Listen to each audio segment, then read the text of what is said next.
Bienvenue à tous à Socio-Réflexivité pour la lecture du troisième chapitre du livre du roman sociologique La danse des canards, paru chez Saint-Honoré en novembre dernier.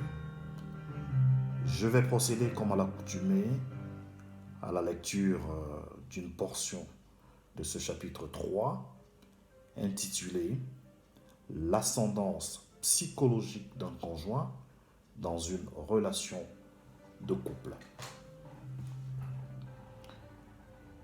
Ghislaine et Jean-Daniel sont parisiens. Ils forment le troisième couple auquel s'intéressera Mathilde.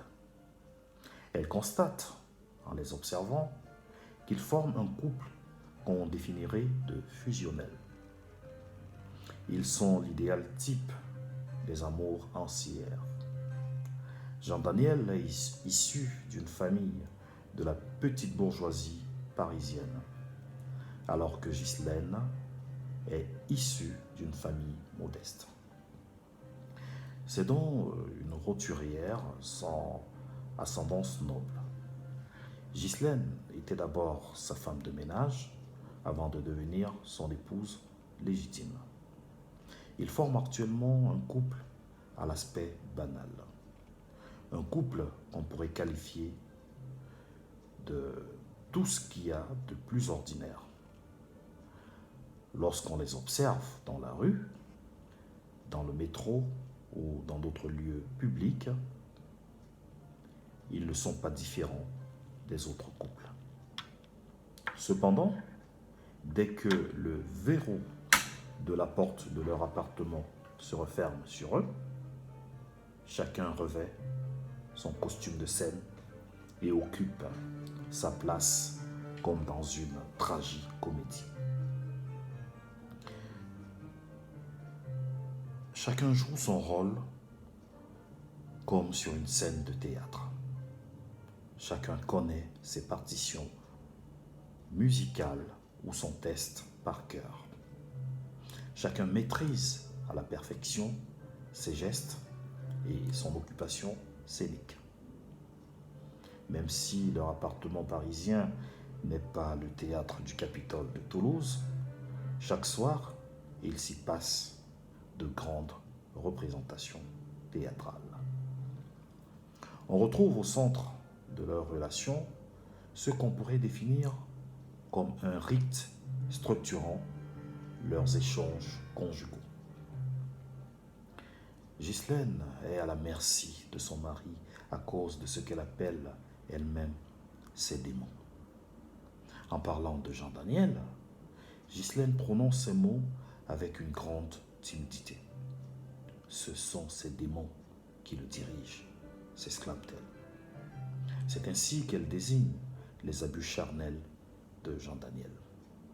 Elle parle ainsi de la conduite dominatrice de son mari avec une certaine appréhension.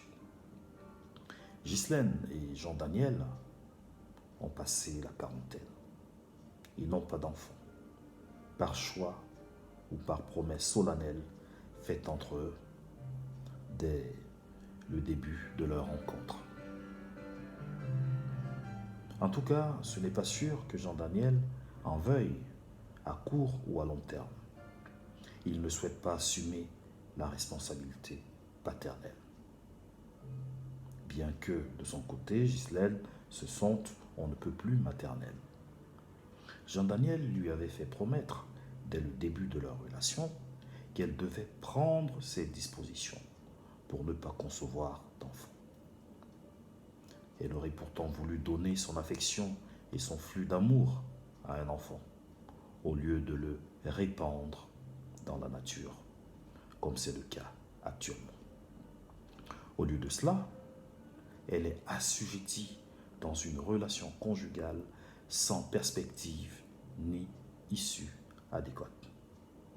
Encore moins l'espoir de procréation d'une progéniture. Donc, tout dans ce couple demeure comme au premier jour de leur rencontre.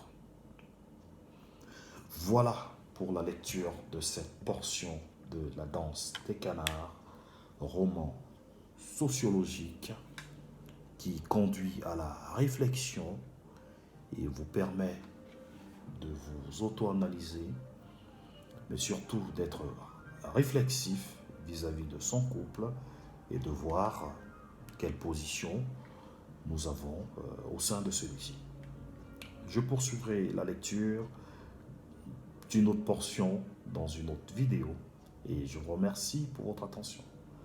À bientôt. Au revoir.